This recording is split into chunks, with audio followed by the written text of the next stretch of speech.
राज्यात पश्चिम महाराष्ट्रातील दुष्काळी परिस्थितीवरून मंत्री राधाकृष्ण विखे पाटील यांनी शरद पवारांवर टीका केली।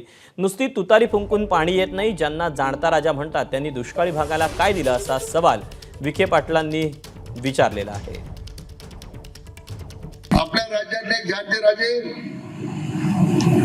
त्यांनी आमच्या नगरजिल्ह्यात एकदा भाषण केलं होतं।